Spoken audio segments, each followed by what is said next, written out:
का एहसास भी और विकास का विश्वास भी है।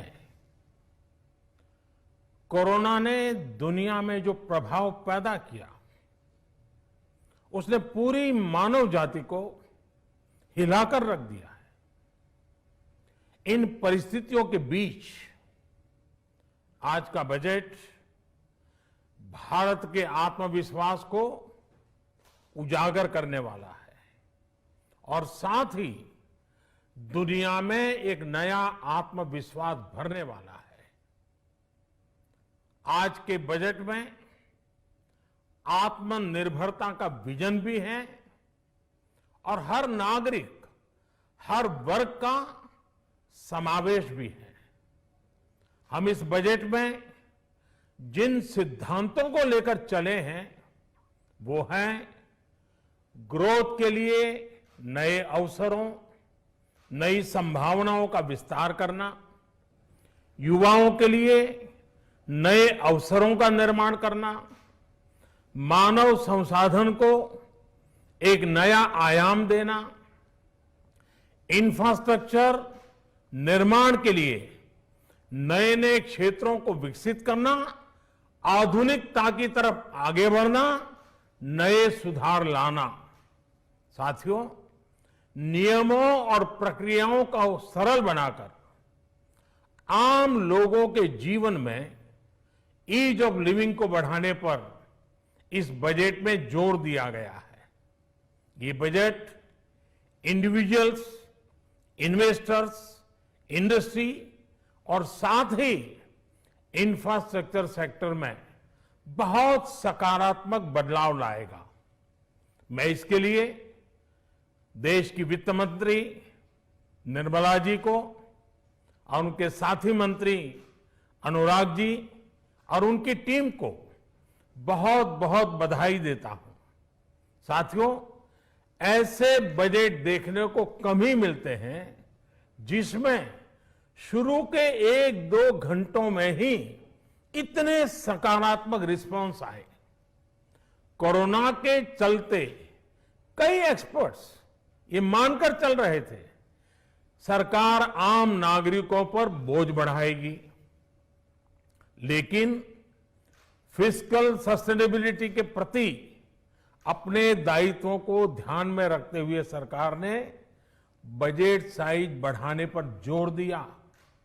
हमारी सरकार ने निरंतर प्रयास किया है कि बजट ट्रांसपेरेंट होना चाहिए। मुझे खुशी है कि आज अनेक विद्वानों ने इस बजट की ट्रांसपेरेंसी की सराहना की है। साथियों, भारत कोरोना की लड़ाई में रिएक्टिव होने के स्थान पर हमेशा ही प्रोएक्टिव रहा है। चाहे वो कोरोना के काल में किए गए रिफॉर्म्स हो या फिर आत्मनिर्भर भारत का संकल्प, इसी प्रोएक्टिवनेस को बढ़ाते हुए आज के बजट में भी रिएक्टिव का नामो निशान नहीं है। साथ ही हम एक्टिव पर, स्टेटस को पर भी अटके नहीं हैं और हमने इस बजट में भी प्रोएक्टिव बजट देकर के देश के सामने प्रोएक्टिव होने का संदेश दिया है। यह बजट उन सेक्टर्स पर विशेष रूप से केंद्रित है जिनसे वेल्थ और वेलनेस दोनों ही तेज गति से बढ़ेंगे, जान भी जहान भी। इसमें एमएसएमईज और इंफ्रास्ट्रक्चर पर विशेष रूप से जोर दिया गया है। इसी तरह ये बजट जिस तरह से हेल्थ केयर पर केंद्रित है वो भी अभूतपूर्व है। ये बजट देश के हर क्षेत्र में विकास यानी ऑल राउंड डेवलपमेंट की बात करता रहता है। खास तौर पर मुझे खुशी है कि इस बजट में दक्षिण के हमारे राज्य, पूर्वोत्तर के हमारे राज्य और उत्तर में लेह लद्दाख जैसे क्षेत्रों में विकास पर विशेष ध्यान दिया है। ये बजट भारत के कोस्टल स्टेट्स जैसे तमिलनाडु, केरल, पश्चिम बंगाल, इनको एक बिजनेस पावर हाउस बनाने की दिशा में एक बड़ा कदम उठाए। नॉर्थ ईस्ट के राज्य जैसे असम के अनएक्सप्लोर्ड पोटेंशियल को टैप करने में बजट बहुत बड़ी मदद करेगा। इस बजट में जिस तरह से रिसर्च एंड इनोवेशन इकोसिस्टम पर बल दिया गया है, जो प्रावधान किए गए हैं, उनसे हमारे युवाओं को ताकत मिलेगी।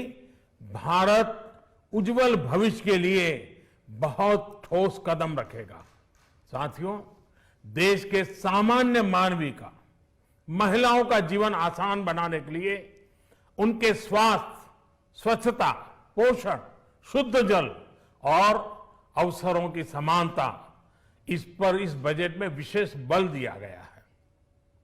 बजट में इंफ्रास्ट्रक्चर पर खर्च में अभूतपूर्व वृद्धि के साथ साथ कई व्यवस्थागत सुधार किए गए हैं, जिसका बहुत बड़ा फायदा देश में ग्रोथ और जॉब क्रिएशन, रोजगार के लिए बहुत लाभ होगा। देश में एग्रीकल्चर सेक्टर को मजबूती देने के लिए, किसानों की आय बढ़ाने के लिए इस पर बजट में बहुत जोर दिया गया है। कई प्रावधान किए गए हैं। एग्रीकल्चर सेक्टर में किसानों को और आसानी से और ज्यादा ऋण मिल सकेगा। देश की मंडियों को यानी एपीएमसी को और मजबूत करने के लिए, सशक्त करने के लिए एग्रीकल्चर इंफ्रास्ट्रक्चर फंड से मदद का प्रावधान किया गया है। ये सब निर्णय ये दिखाते हैं कि इस बजट के दिल में गांव है, हमारे किसान है। एमएसएमई सेक्टर को गति देने के लिए, रोजगार के अवसर बढ़ाने के लिए इस बार एमएसएमई सेक्टर का बजट भी पिछले साल की तुलना में 2 गुना से ज्यादा कर दिया गया है। साथियों, ये बजट आत्मनिर्भरता के उस रास्ते को लेकर आगे बढ़ा है जिसमें देश के हर नागरिक की प्रगति शामिल है। ये बजट इस दशक की शुरुआत की एक मजबूत नींव रखने वाला बजट है। सभी देशवासियों को आत्मनिर्भर भारत के इस महत्वपूर्ण बजट के लिए मैं बहुत बहुत शुभकामनाएं देता हूं।